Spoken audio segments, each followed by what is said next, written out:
Good day, everyone.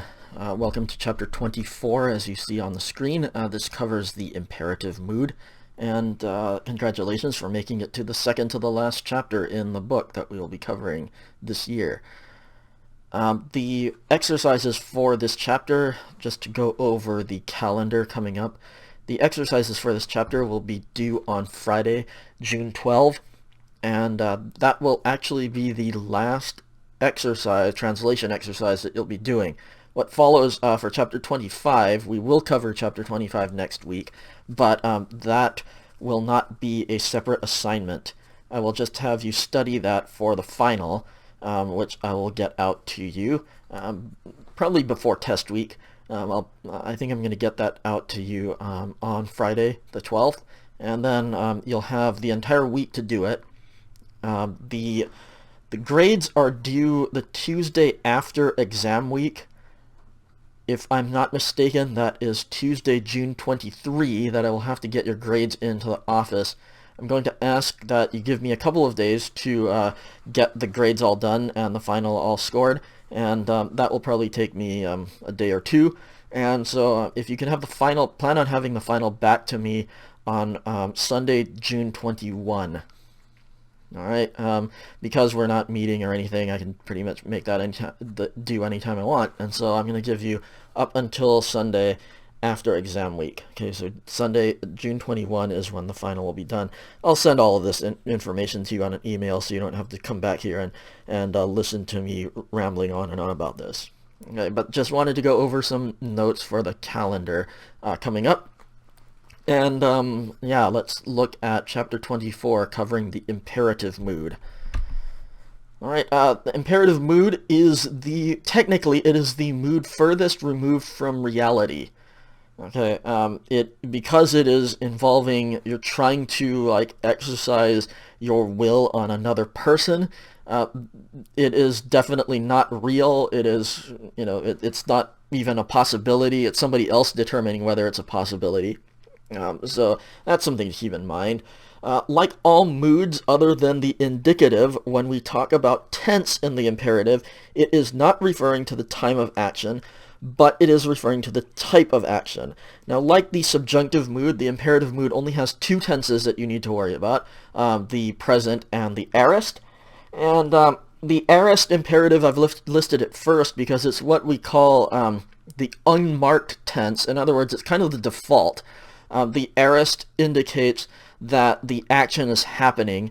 Somebody is trying to exercise their will on another person.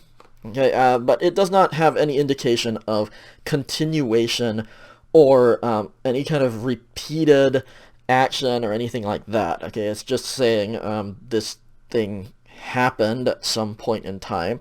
And again, aorist does not refer here to past tense.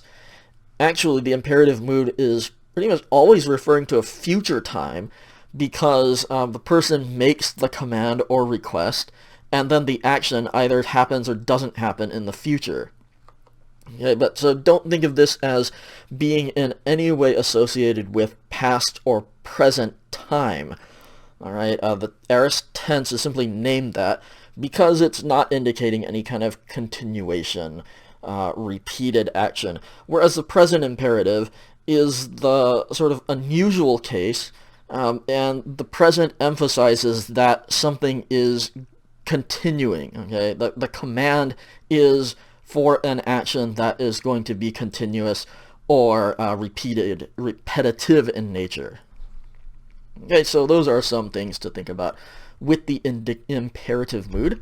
And now let's go to the forms of the imperative. Before we look at the forms themselves, here are some things to keep in mind. The form chart is going to look a little bit different from what you are used to. Okay, rather than 6 forms, first, second, and third person, singular, and plural, there's no such thing as a first person imperative. Okay, now Greek doesn't have a way to, I guess, command oneself to do something. So there's no first person imperative, so instead of 6 forms, we're going to have only 4. Second and third person, singular and plural. Now that does cause a problem when we go to translate, because in English, every single imperative, every command in English has an understood subject of you. Okay, it's either you singular or you plural. But in Greek, Greek has something called a third-person imperative. So that's something that English does not have, and the translation then gets a little bit complicated. I have here, normally the way that we do a third-person imperative is to say let, and then whatever that is, okay? Him, her, it for the third-person singular, and then let them for the third-person plural. Now, it is true that the word there, let, is actually a second person in English. Okay, right? If you say like, let your will be done, as in the Lord's Prayer, that is still an understood you. Okay, but yeah, again, English doesn't have a great way to do this, and so the way that we kind of finesse this into English is by doing it this way. Okay, third person singular, let him, her, or it. Say if the verb is to loose, let him, her, or it loose, or let them loose in the plural. Okay, second person plural forms, you will notice, are always going to be identical to the corresponding second person plural in the indicative mood. The one difference, as I've put here, as in all moods other than the indicative, the imperative mood does not have that augment, that initial epsilon, that the indicative always has in the aorist or imperfect forms. Okay? In the imperative, there is no epsilon augment, but otherwise, this will still look like the ending will be identical to the second person plural in the indicative. Okay, so your present, active, indicative, second person plural, and second person plural, present, active, imperative endings are going to look exactly the same, and that makes for some interesting problems in translation. Is this saying, for example, if we use the verb loose, and you have the second person plural form, is that saying you plural are loosing, or is it a command to a group of yous, okay, loose? And there's no way to tell from the form itself. You have to use the context. Fortunately, a lot of the time the context is obvious, but it does make for some interesting possibilities in translation. All right, so that's something to keep in mind. Second person plural is always identical to the corresponding second person plural form in the indicative mood. Now, with the third person imperatives, there's a really, really easy way to learn these, as I've put here. Okay, the third person plural forms are going to be the same as the third person singular forms, with one exception. Okay, the third person plural forms will always have this sort of suffix added to the end, sigma, alpha, nu. And you'll see that in the chart. Okay, but when you go to memorize these, third person singular and third person plural look really similar. For the third person plural form, just add that sigma, alpha, nu, san added to the end. Okay, so let's go over these forms. As you can see here, only 4 forms in the form chart. But this is the present active imperative now. The second person singular is your verb stem, lu, and then the ending is just an epsilon, luet. Okay, and then you can see the second person plural form there. Again, this looks identical to the indicative mood, so lueta. If you remember in the indicative mood, way back in chapter 3, it's luamen, first person plural, lueta, and then luusen, third person. Okay, so here you have second person plural, lueta.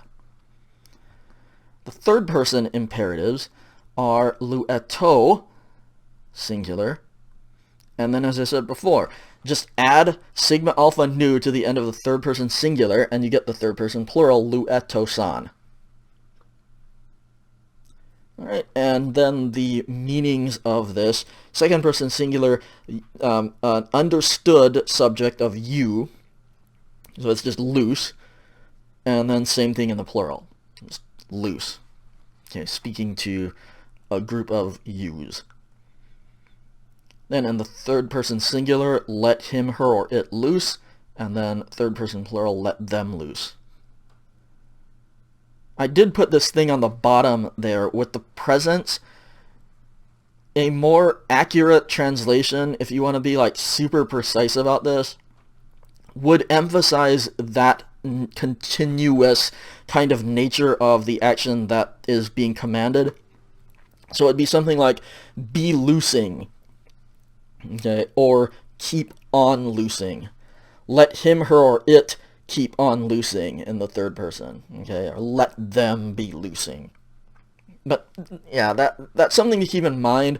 But I think most of the time when you translate it, you can just translate it simply like this. But for those of you who are going into ministry at all, just keep in mind when you're doing a sermon that a present imperative has that kind of emphasis. Okay, we're emphasizing that the action that is being commanded is something that is kind of continuous or happening over a period of time.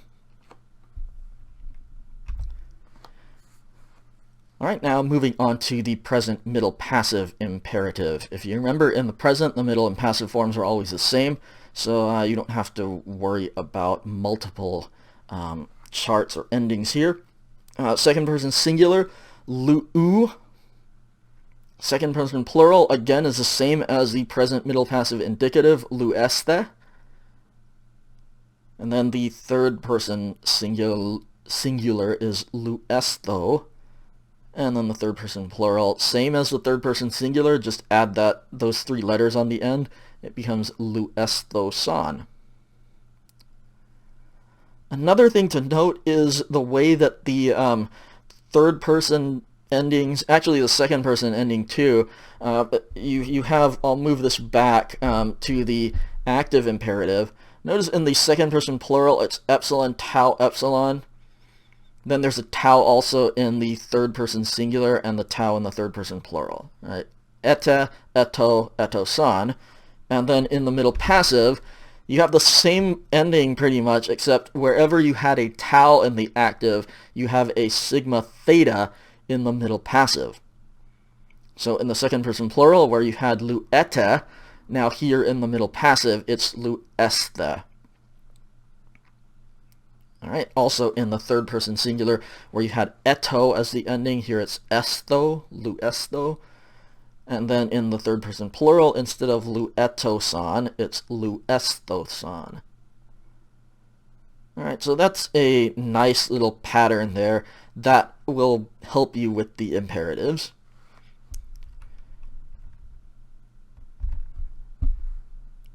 If you are good with the present endings then, on present forms, let's move on to the first aorist. Okay, again, using this verb luo. First aorist active looks like this. You add a sigma to the end of the stem. Again, the aorist does not have the epsilon augment in the front, only the sigma at the end of the stem, and your second person singular is lusan. Omicron nu there. And then the plurals, from here on out, they're going to have all alphas in this ending. So the plural lusata. Then the third person singular, lusato. And third person plural, lusato-san. So in the second person plural, as well as both third person and forms, you're going to have the sigma at the end of the stem. And then wherever you had an epsilon in the present, you're going to have alphas there, okay, as the sort of first vowel in the ending. Lusata, lusato, and then lusato-san. And you can take a look at the meanings there, the translations. Again, these translations look identical to the present active, but in this case, it is simply emphasizing that an action is taking place or a command is taking place, not emphasizing that sort of repetitive nature. Okay, so here it's simply loose, or let him, her, or it, or them loose.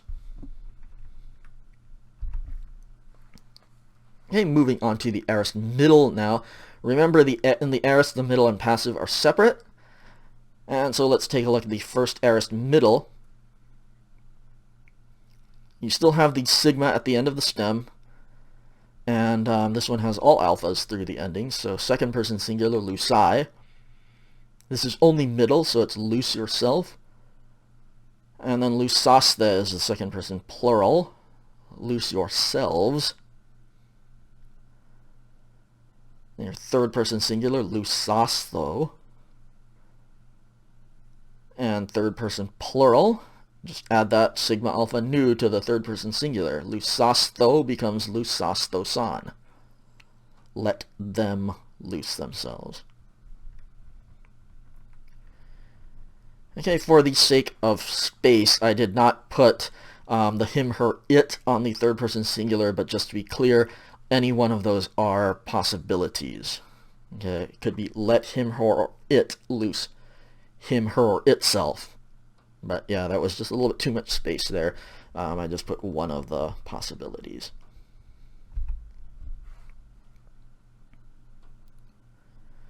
Moving on now to the separate aorist passive forms of the imperative.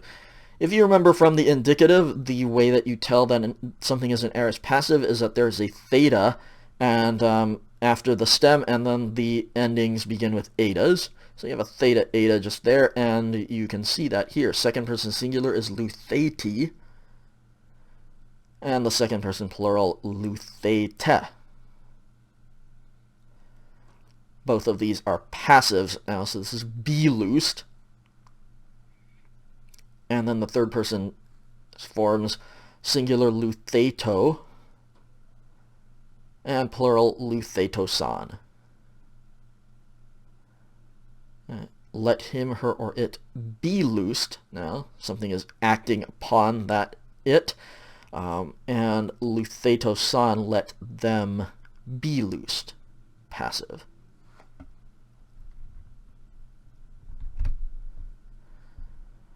Alright, that covers the aorist endings now. I thought that I would just put up the second aorist active forms here for you to see. As before, what you use in the second aorist is the change stem. And so if we're using the word ago here, the stem change becomes agog instead of just og.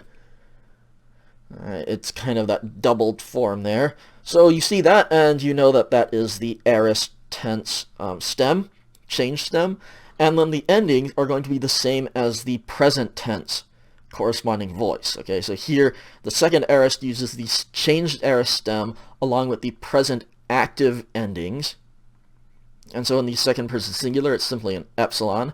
So agage. Ago means to lead, or I lead, and so second person singular imperative means just lead. Second person plural, agagete.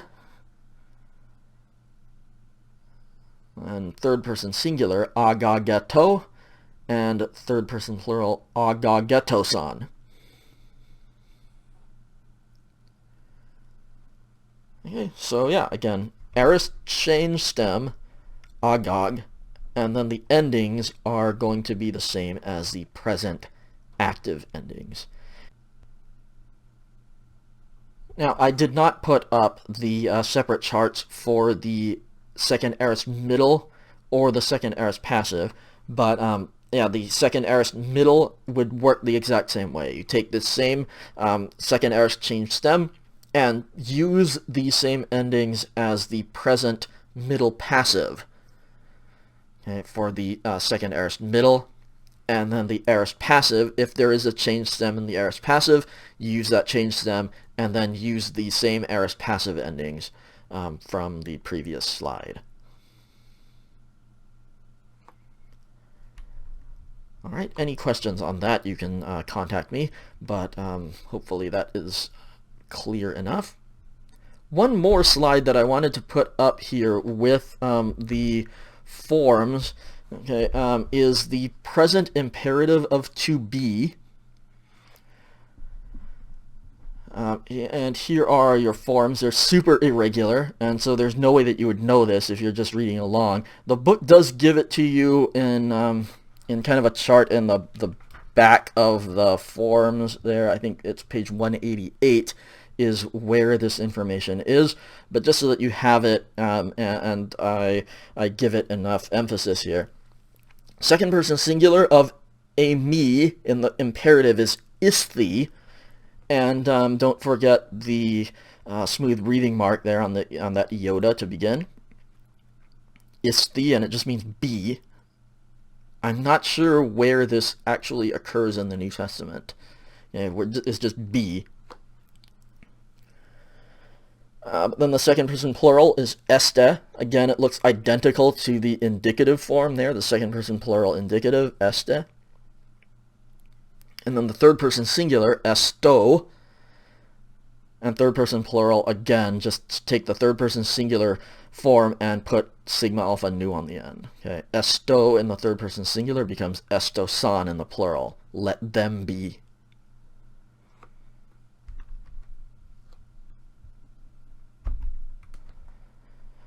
All right, that is the end of the forms that I wanted to share with you. Now let's look at the uses. First use, fortunately, these are really easy, okay? The first use is the one that's probably used, I don't know, maybe 90% of the time. Most of the forms that you see are going to be this. Okay, the imperative of command. It is the sort of basic use of the imperative. It is exactly what it says, okay? It's the command form in Greek. And the best way to do this is probably to go over some examples. First example comes from 1 Thessalonians chapter 5, the very end of 1 Thessalonians there. Paul is giving a number of commands and exhortations to the people in Thessalonica. And just really short verses here, okay? Rejoice always, pantate kairete. Okay, pantate is always, and then kairete comes from the word to rejoice, or be glad. Verse 17, adialeptos proseukeste. Right, pray unceasingly. And then verse 18, en panti eucharistete. In all things, give thanks. Rejoice always, pray unceasingly, in all things give thanks. Now, with these words here, always, unceasingly, in all things, you would not be surprised to know that all of these imperatives are present imperatives, okay, emphasizing repetitive action, because, it's not just a general statement to rejoice always. It's saying, be rejoicing always, okay, or keep on rejoicing always. One note about this, all of these are second-person plurals, so this verse, if you just took the verses out of context, you could very easily say that these are indicatives, or in other words, they're statements, okay? You all are rejoicing always, period. You all are praying unceasingly, period. You all are giving thanks in all things, okay? They're like declarations. Just from the form, you can't tell whether they're declarations or whether they're commands. But in the context of this chapter, it's pretty obvious. Paul is wanting to give some last-minute or last-ditch commands / exhortations. A fun bit of trivia here. In the Greek, 1 Thessalonians 5:16 is the shortest verse in the Bible. It is not John 11:35. When you translate it into English, it becomes Jesus wept, right? And really famously the shortest verse in the Bible. But in Greek, it's this one here, pantate kairete. Because in Greek, Jesus actually gets a definite article. It says the Jesus wept in Greek. If you want to be kind of obnoxious and pedantic when people are doing a trivia or something like that, and they say, "Oh, Jesus wept" is the shortest verse in the Bible, you can raise your hand and be like, "Oh, in the original Greek, it's not. It's 1 Thessalonians 5:16," and then you'll lose all your friends and people won't want to play with you anymore. So maybe don't do that. All right, have a look at the second example here. Horate kai prosekete apates zumes ton pharisaion kai sadukaion. Wow, okay, those are some words that I'm not used to reading out loud. This is from the Gospel of Matthew, and it's where Jesus says, "Watch and beware the yeast of the Pharisees and Sadducees." Okay. Horate kai prosekete. Watch and beware or be alert.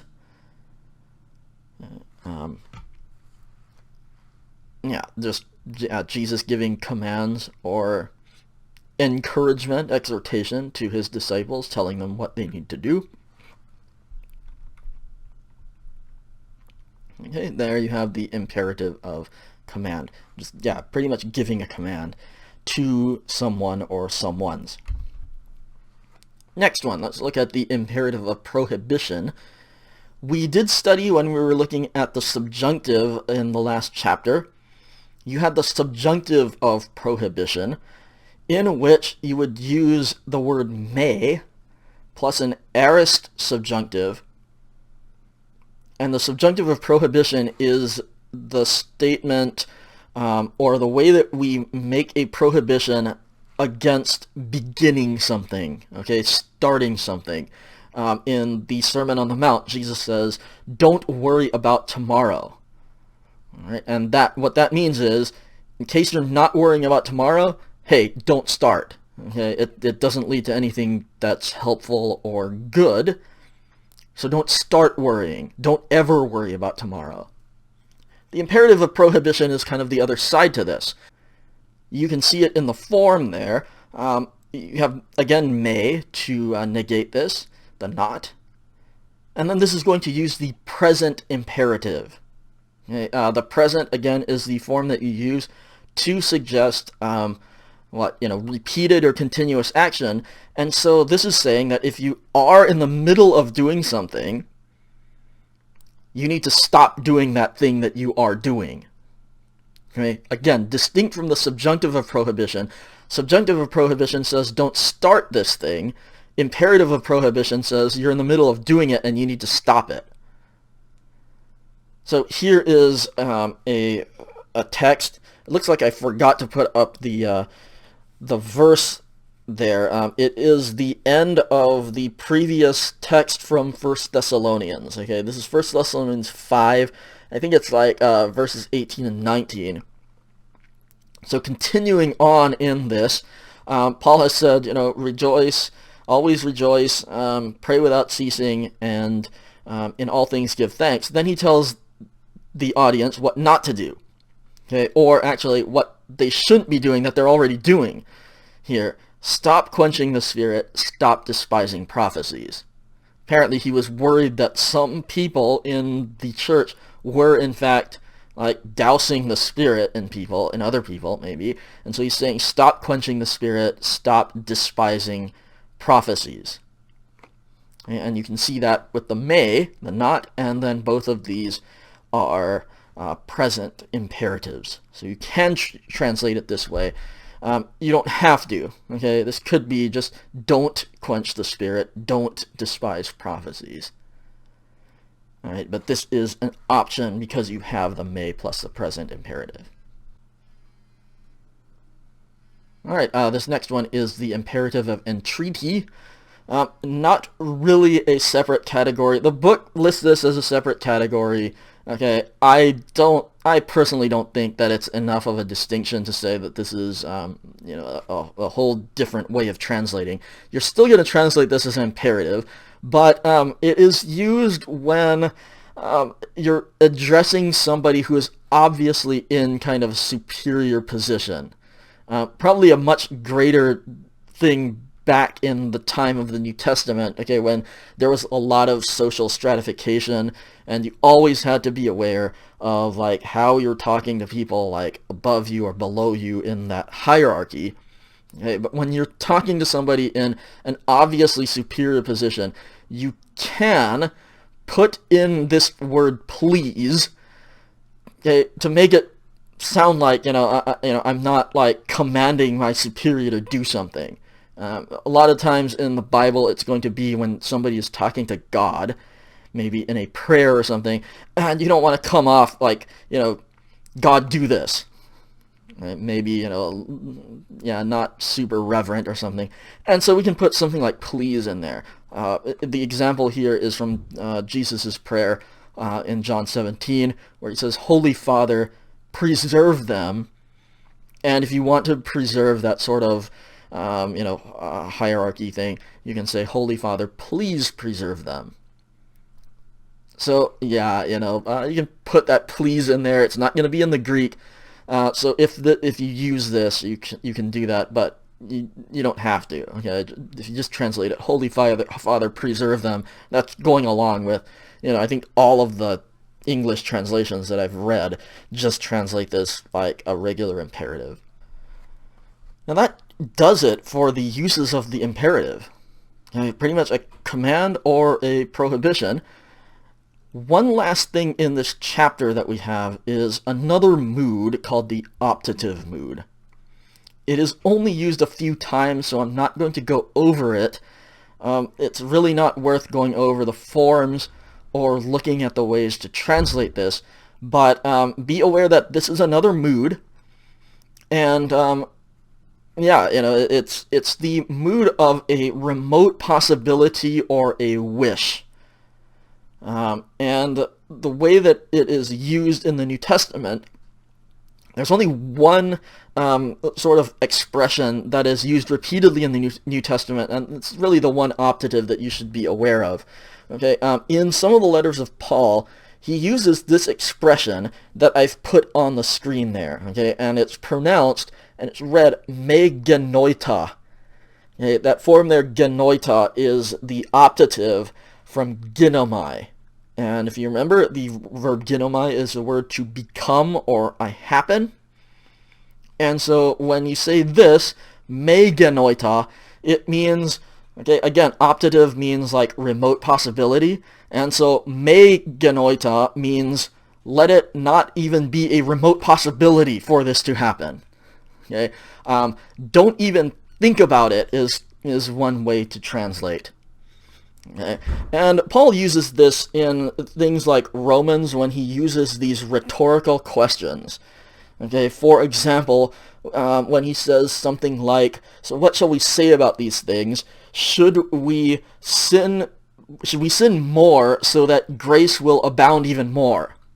Okay, he's discussing, this salvation by faith, and it's God's grace that saves. And so he puts forth this sort of negative rhetorical question. So if I'm talking about that it's God's grace that saves, so what should we do about it? Should we then say, oh, we want more of God's grace, so let's just sin some more so that God gives us more grace? His response to this is this expression here, me genoita. Okay? Don't let it be a remote possibility that this comes into your head. Okay? Don't even think about that. That's absolutely not what I'm saying. It should not even be a remote possibility in your mind. So yes, that is all that I'm going to mention about the optative mood there. Only thing that you need to know really about this. And that brings us to the end of chapter 24. Alright, again, I will be sending out some notes on the calendar in the email with this chapter and the notes for it. So be aware of that and be looking for a final review sheet as well as the final that is coming up. The final will just be pretty much translation like we've been doing. It is all open notes and open book, so do your best on that. And yeah, we'll be doing the material for chapter 25 next week, but pretty much the final will just cover, that material in chapter 25, as well as everything else that we've done this quarter. All right. One thing that I did want to say, I'm aware that there are a lot of things going on in the world that are far greater than the scope of this class.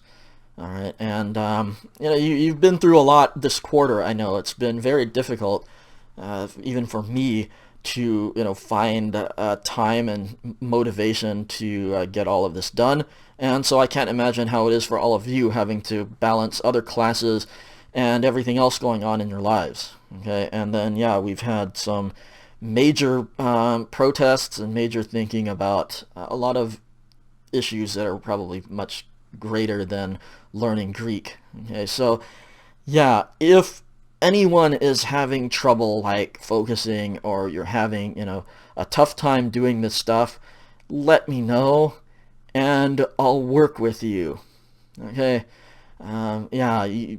you've got a lot going on, and you've got a lot on your minds, I know. I've been keeping track of the protests and, trying to get people to think about some things, right, in our society. And so, yeah, if you're just coming to the end of your rope, be gentle with yourselves and know that I will be as well. So just let me know, and if you need to take extra time on some of these translations, just be aware that you can do so. All right, but the end of all things is coming up, and you'll need to get everything in by the end of test week. But yeah, some of these due dates and things that I'm putting out. Yeah, you've got a lot going on, and you've got more important things to do. So yeah, let me know if it's going to be a problem. Okay, and I will be understanding. All right, so yeah, end of chapter 24. Chapter 25 coming up next week is the last thing. And be good to yourselves, stay safe and healthy, and yeah, have a good rest of your week. Okay, bye.